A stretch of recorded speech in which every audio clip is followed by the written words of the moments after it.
করেছেন, সেই জন্য আন্তরিকভাবে ধন্যবাদ জানাই।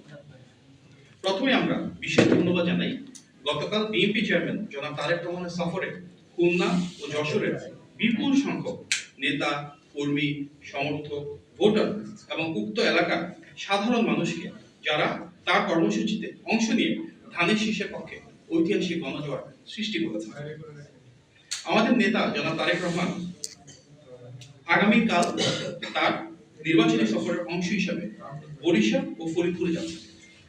আগামীকাল 4 জানুয়ারি সকাল 11টায় আকাশপথে ঢাকা থেকে তিনি বরিশালে যাবেন। বরিশালে পৌঁছে দুপুর 12টায় বেলস পার্ক মাঠে নির্বাচনী জনসভায় অংশগ্রহণ করবেন। দুপুর 1টায় তিনি বরিশাল থেকে ফরিদপুরের উদ্দেশ্যে রওনা দিবেন এবং ফরিদপুরে পৌঁছে সেখানকার রাজেন্দ্র কলেজ মাঠে নির্বাচনী জনসভায় অংশগ্রহণ করবেন।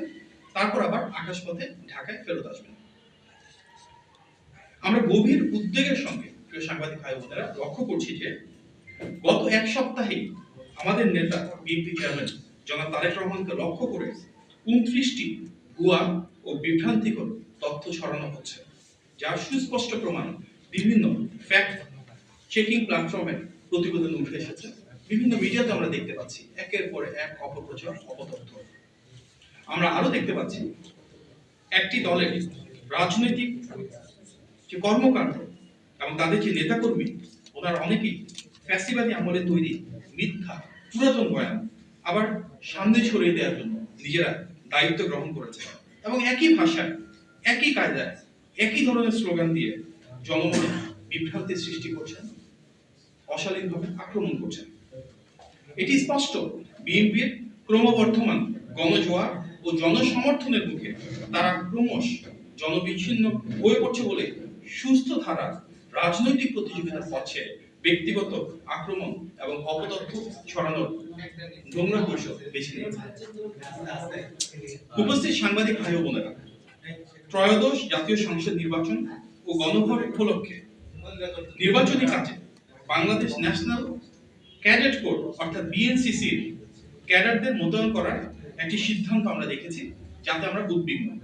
কেননা কলেজ ও বিশ্ববিদ্যালয় পড়ুয়া বিএনসিসি ক্যাডেটদের অনেকেই কোনো না কোনো রাজনৈতিক দল বা মতাদর্শের সাথে জড়িত থাকে, ফলে তাদেরকে নির্বাচনে সম্পৃক্ত করলে তা অবাধ, সুষ্ঠু ও নিরপেক্ষ নির্বাচনের পক্ষে অন্তরায় সৃষ্টি করতে পারে।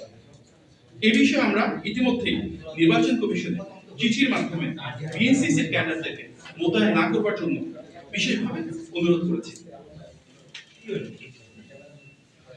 গত 26শে জানুয়ারি নির্বাচন কমিশন ওয়েবসাইটের মাধ্যমে আমরা দেখতে পারি যে নির্বাচন কমিশনের মোট 81টি স্থানীয় সংস্থার 55,000-এরও বেশি স্থানীয় পর্যবেক্ষণের অনুমতি প্রদান করা হয়েছে।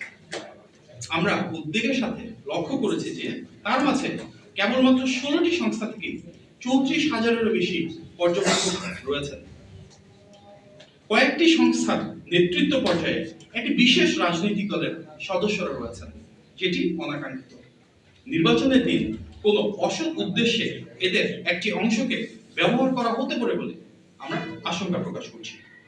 বর্তমান প্রেক্ষিতে নির্বাচনে লেভেল প্লেইং ফিল্ড নিশ্চিত করতে নির্বাচন কমিশনকে আমরা নিম্নোক্ত পদক্ষেপ নেওয়ার জন্য আহ্বান জানাচ্ছি। 1.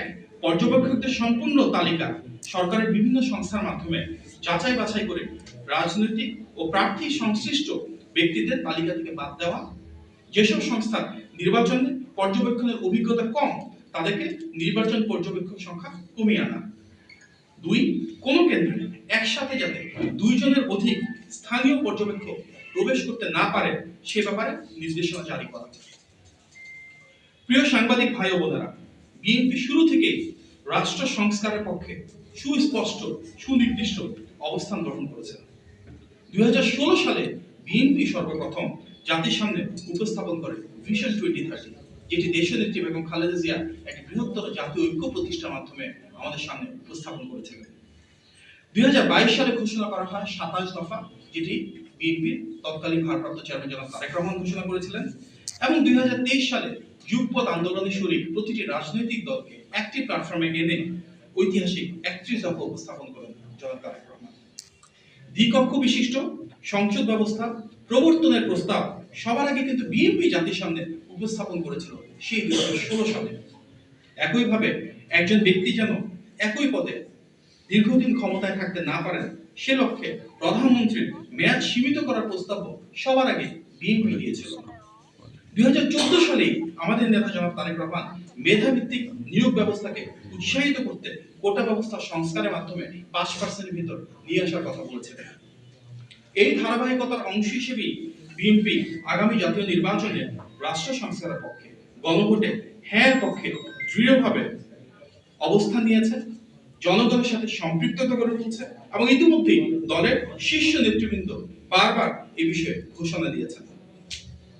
ফ্যাসিবাদের রক্তচক্ষু উপেক্ষা করে বিএনপি যখন অবিরত সংস্কারের পক্ষে কথা বলেছে, আন্দোলন করেছে, তখন যারা একটি বারের জন্য সংস্কারের কথা মুখে আনেনি বা সংস্কারের কথা চিন্তাও করেনি, আজকে তারা অনেকেই সংস্কার নিয়ে বড় বড় কথা বলছেন।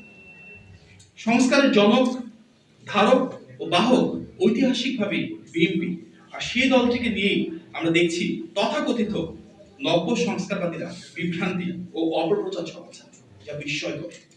বিএনপি বিশ্বাস করে জনগণের ক্ষমতায়ন তথা ভোটাধিকারের মাধ্যমে ইনশাআল্লাহ একটি গণতান্ত্রিক, জবাবদিহিমূলক ও আধুনিক রাষ্ট্র ব্যবস্থা গড়ে তোলা সম্ভব। আর সেই পথযাত্রায় সংস্কারে সব দল, মত, পথের প্রতিটি গণতান্ত্রিকভাবে রাজনৈতিক দলের সহাবস্থান, পারস্পরিক সম্মানবোধ এবং একসাথে কাঁধে কাঁধ মিলিয়ে কাজ করে ইনশাআল্লাহ আমরা আগামী বাংলাদেশ বিনির্মাণ করতে পারবো। আজকের এই সংবাদ সম্মেলনে আপনারা উপস্থিত হয়েছেন, ধৈর্য ধরে আমার কথা শুনেছেন, সেই জন্য অনেক ধন্যবাদ। আসসালামু আলাইকুম। প্রশ্ন ছিল সেটা হচ্ছে গতকাল চট্টগ্রামে জামাতের আমির বক্তব্যে বলেছেন যে স্বাধীনতার ঘোষণা দিয়েছিলেন কর্নেল ওলি তারেক রহমান। তার এই বক্তব্য কিভাবে দেখছেন? দল উনি বলেছেন যে উনি হাত ধরে নিয়ে গিয়েছিলেন, এটা মানে ইতিহাসের বিকৃতি কিনা, এটা আসলে মনে করেন? আমরা গতকালকে দেখেছি জামাতের আমির চট্টগ্রামে একটা সমাবেশে বলেছিলেন যে কর্নেল ওলি আহমেদ সবার আগে উই রিপোর্ট বলে চিৎকার করে উঠেছে। দেখুন, মুক্তিযুদ্ধের ইতিহাস তো একটা মীমাংসিত বিষয়, সারা বাংলাদেশের প্রতিটি মানুষ জানে যেটি সত্য, যেটি সঠিক।